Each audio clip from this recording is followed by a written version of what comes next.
Minorities and marginalisation. सो इस video में हम देखेंगे कि माइनॉरिटीज क्या होते हैं और वो किस तरीके से मार्जिनलाइजेशन फेस करते हैं। इन unit 1 you read that the constitution provides safeguard to religious and linguistic minorities as part of our fundamental rights. So unit 1 में हमने देखा था कि किस तरीके से जो हमारा कॉन्स्टिट्यूशन है वो बहुत सारे रिलीजियस एंड लिंग्विस्टिक माइनॉरिटीज को सेफ्टी प्रोवाइड करता है, सेफगार्ड प्रोवाइड करता है। किस तरीके से सेफगार्ड प्रोवाइड करता है? फंडामेंटल राइट्स देकर। मतलब कि जो रिलीजियस एंड लिंग्विस्टिक माइनॉरिटीज हैं वो फंडामेंटल राइट्स का इस्तेमाल करके अपने आप को बचा सकती हैं किसी भी डिस्क्रिमिनेशन से, किसी भी अन्याय से। Why do you think these minority groups have been provided these safeguards? अब आपको ऐसा क्यों लगता है कि क्या कारण रहा होगा जिस वजह से हमारा कॉन्स्टिट्यूशन इन माइनॉरिटीज को सेफगार्ड प्रोवाइड करता है? क्यों इन्हें सेफ्टी की जरूरत है? The term minority is most commonly used to refer to communities that are numerically small in relation to the rest of the population. Normally हम minority शब्द का इस्तेमाल तब करते हैं जब हम ये बताना चाहते हैं कि कोई कम्युनिटी जो है वो नंबर में कम है दूसरों के मुकाबले। मतलब कि मान लो 100 जो लोग हैं वो एक ग्रुप के हैं, एक तरीके के लोग हैं, कोई भी क्राइटेरिया मान लो, आप मान लो ये जो 100 लोग हैं उन्हें फुटबॉल पसंद है, राइट, दे लाइक फुटबॉल। वहीं सिर्फ और सिर्फ 20 ऐसे लोग हैं जिन्हें की कोई और गेम पसंद है, मान लो उन्हें बैडमिंटन पसंद है, राइट। तो नंबर में कौन से लोग कम हैं? ये 20 वाले ना, तो इनको हम माइनॉरिटी कहेंगे। इसी तरीके से अगर हम लैंग्वेज की बात करें तो कोई अगर ऐसी लैंग्वेज है जिसको ज्यादा लोग बोलते हैं, राइट, मान लो एक्स लैंग्वेज को 100 लोग बोल रहे हैं, वहीं सिर्फ और सिर्फ 10 ऐसे लोग हैं जो कि किसी वाई दूसरी लैंग्वेज को बोल रहे हैं, तो ये जो वाई हो गया, वाई लैंग्वेज बोलने वाले लोग हो गए, वो उन्हें हम क्या कहेंगे? उन्हें हम कहेंगे कि वो माइनॉरिटी है। तो नॉर्मली ये जो माइनॉरिटी शब्द का इस्तेमाल है वो न्यूमेरिकली किया जाता है कि जब कोई कम्युनिटी नंबर में कम हो, ठीक है। However, it is a concept that goes well beyond numbers. But अगर हम एक्चुअली बात करें, सोसाइटी के टर्म्स में बात करें, तो ये जो कॉन्सेप्ट है माइनॉरिटी का वो नंबर्स से काफी आगे बढ़ के है। मतलब कि ये सिर्फ और सिर्फ नंबर्स तक ही सीमित नहीं है कि अगर कोई कम्युनिटी नंबर्स में कम होगी तो हम उसे माइनॉरिटी बोलेंगे। ये उससे और आगे बढ़ता है। इसमें और बहुत सारी चीजें एसोसिएट होती हैं जब हम किसी कम्युनिटी को माइनॉरिटी बोलते हैं। क्या क्या चीजें हैं? It encompasses issues of power. Number के साथ साथ अगर कोई कम्युनिटी कम है, उसके साथ साथ पावर जो है, जब किसी कम्युनिटी के पास पावर कम है, ठीक है, तो वो भी माइनॉरिटी के अंदर आएगा। Access to resources and has social and cultural dimensions. तो ये जो वर्ड माइनॉरिटी है इसके साथ पावर जो है जुड़ गया है, इसके साथ एक्सेस टू रिसोर्सेज की, संसाधनों की जो एक्सेस है, क्या किसी कम्युनिटी के पास प्रॉपर तरीके से रिसोर्सेज हैं? क्या उनको खाना मिल रहा है? क्या उनको पानी मिल रहा है? क्या उनको जीने के लिए जो भी रिसोर्सेज चाहिए क्या वो उन्हें प्रॉपरली मिल रहे हैं? सोशल एंड कल्चरल डायमेंशन भी जो है वो माइनॉरिटी के साथ जुड़ गया है कि किसी का कल्चर कैसा है। अगर 100 लोग एक कल्चर फॉलो करते हैं और वहीं कुछ लोग हैं, 20 लोग हैं जो कि कोई दूसरा कल्चर प्रोवाइड करते हैं, फॉलो करते हैं, तो ये वाला जो ग्रुप है ये माइनॉरिटी हो जाएगा। और भी मतलब बहुत सारी चीजें जो हैं वो शब्द माइनॉरिटी से जुड़ चुकी हैं, right. As you read in unit 1, the Indian constitution recognise that the culture of the majority influences the way in which society and government might express themselves.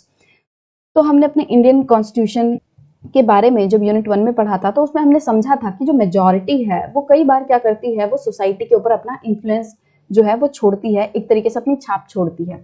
और उस वजह से सोसाइटी किस तरीके से बिहेव करेगी, जो गवर्नमेंट है वो किस तरीके से अपने आप को एक्सप्रेस करेगी, तो इन सभी चीजों के ऊपर मेजॉरिटी का जो प्रभाव है वो पड़ता है, राइट। अब मान लो एक देश में एक पर्टिकुलर कम्युनिटी को फॉलो करने वाले बहुत ज्यादा लोग हैं, ये कंट्री है और इसमें एक कम्युनिटी है ए, तो मैक्सिमम जो लोग हैं वो इस ए कम्युनिटी को बिलोंग करते हैं। अब कोई दूसरे देश से लोग आएंगे तो वो पूरे देश को किस तरीके से डिफाइन करेंगे? जितनी भी प्रैक्टिस ये वाली कम्युनिटी फॉलो करती है, ए कम्युनिटी फॉलो करती है, उसके हिसाब से बोलेंगे कि इस देश में तो ये प्रैक्टिस फॉलो होती है, जबकि ये प्रैक्टिस तो सिर्फ एक कम्युनिटी कर रही है। इसके अलावा बहुत सारी छोटी छोटी कम्युनिटीज हैं जो कोई और प्रैक्टिस फॉलो करती हैं, बट कोई और आएगा तो वो बोलेगा कि नहीं, इस पूरे देश में ना ये काम होता है।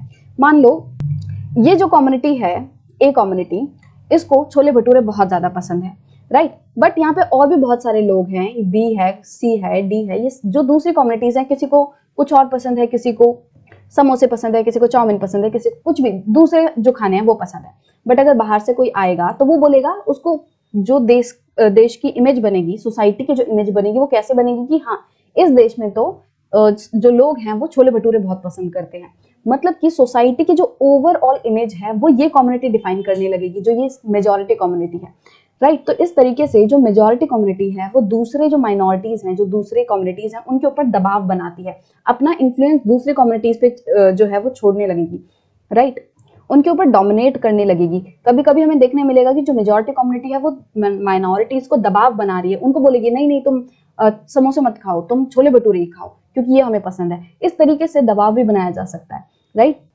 तो ये मैं आपको छोले भटूरे और खाने का एग्जाम्पल देके बता रही हूँ। रियल लाइफ में अगर हम बात करें तो हमें रिलीजियस जो माइनॉरिटीज हैं, लिंग्विस्टिक माइनॉरिटीज हैं, इस तरीके से हमें डिफरेंसेस लोगों के बीच में नजर आते हैं। In such cases size can be a disadvantage and lead to the marginalization of the relatively smaller communities। अब हमें ये देखने मिल रहा है कि जो मेजॉरिटी कम्युनिटी है, ऐसे लोग जो ज्यादा नंबर में प्रेजेंट हैं, वो सोसाइटी पे बहुत ज्यादा इन्फ्लुएंस जो है वो छोड़ रहे हैं, ज्यादा प्रभाव बना रहे हैं। अब ऐसे केसेस में जो लोग नंबर में कम हैं उनके लिए एक डिसएडवांटेज हो जाएगी, उन लोगों के लिए एक तरीके से ये चीज उनके हक में नहीं जाएगी, क्योंकि जो लोग नंबर में कम हैं उनके साथ जो है डिस्क्रिमिनेशन हो सकता है, उनके ऊपर जो मेजॉरिटी है वो दबाव बना सकती है, उनके साथ जो है अत्याचार कर सकती है। तो मतलब कि जो लोग स्मॉलर कम्युनिटीज हैं उनको मार्जिनलाइजेशन का डर सताया रहता है, क्योंकि वो नंबर में कम है, क्योंकि वो साइज में कम है, right. The safeguards are needed to protect minority communities against the possibility of being culturally dominated by the majority। अब इसीलिए safeguard जरूरी है ताकि ये जो डर है मार्जिनलाइजेशन का, ये जो डर है डिस्क्रिमिनेशन का, उनके खिलाफ कोई भी अत्याचार होने का, ताकि ये जो डर है उसको हटाया जा सके, ताकि इन सभी कम्युनिटीज को, जो माइनॉरिटीज हैं, उन्हें ये एक तरीके से आश्वासन दिया जाए कि तुम्हारे साथ कुछ गलत नहीं होगा, मेजॉरिटी जो है वो तुम्हें डोमिनेट नहीं करेगी। अगर मेजॉरिटी तुम पे दबाव बनाना चाहेगी, अपनी डिसीजंस तुम पे थोपना चाहेगी, तो तुम उसके खिलाफ आवाज उठा सकते हो। तो इसीलिए ये जो सेफगार्ड है वो प्रोवाइड किया जाता है ताकि मेजॉरिटी माइनॉरिटी को परेशान ना करे। They also protect them against any discrimination and disadvantage they may face. तो ये जो सेफगार्ड्स हैं वो किस लिए प्रोवाइड कराए जाते हैं? ताकि कोई डिस्क्रिमिनेशन ना हो, कोई डिसएडवांटेज जो वो फेस करते हैं उसके लिए उन्हें एक तरीके से बचाया जा सके उनसे।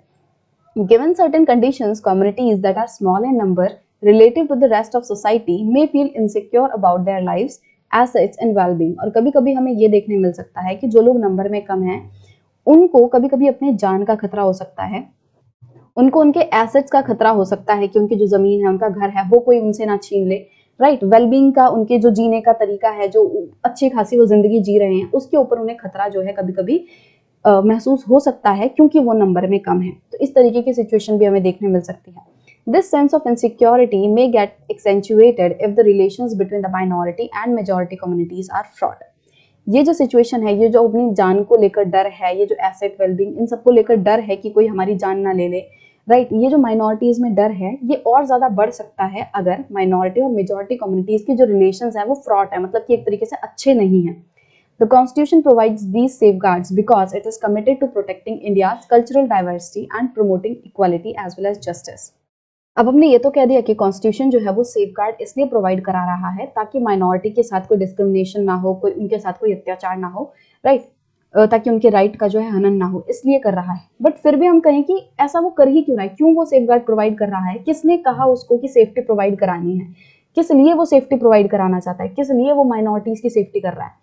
क्योंकि जो कॉन्स्टिट्यूशन है वो बाधित है, वो ये कहता है कि मैं सभी लोगों को जस्टिस प्रोवाइड कराऊंगा, मैं जितने भी कम्युनिटीज हैं इंडिया में, जो कल्चरल डाइवर्सिटी है उनको प्रोटेक्ट करूंगा, जो अलग अलग कम्युनिटीज हैं, अलग अलग जो उनके कल्चर हैं, ट्रेडिशंस हैं, उन सभी को प्रोटेक्ट करना जो है वो कॉन्स्टिट्यूशन का काम है। कॉन्स्टिट्यूशन कहता है कि हमारे इंडिया में जितने भी कल्चरल डाइवर्सिटी है, जितने भी लोग हैं, कम्युनिटीज हैं, हम उन सबको सेफ करेंगे। और सेफ कैसे करेंगे? तो वो उसके लिए ये सेफगार्ड, ये लॉज, फंडामेंटल राइट्स प्रोवाइड कराता है।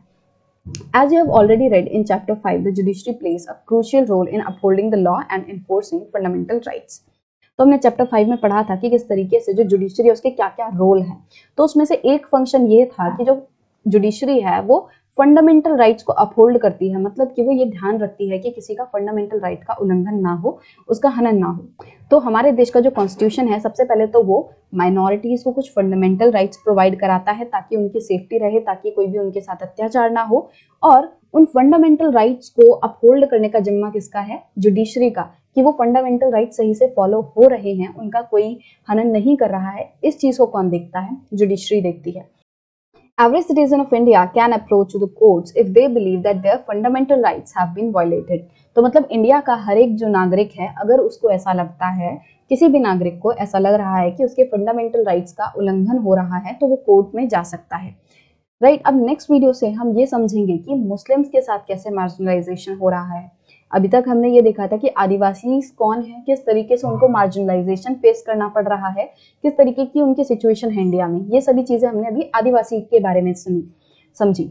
अब नेक्स्ट वीडियो से हम मुस्लिम्स के बारे में इसी तरीके से समझेंगे कि क्यों मुस्लिम्स के साथ मार्जिनलाइजेशन होता है, किस तरीके की सिचुएशन उनकी है। राइट।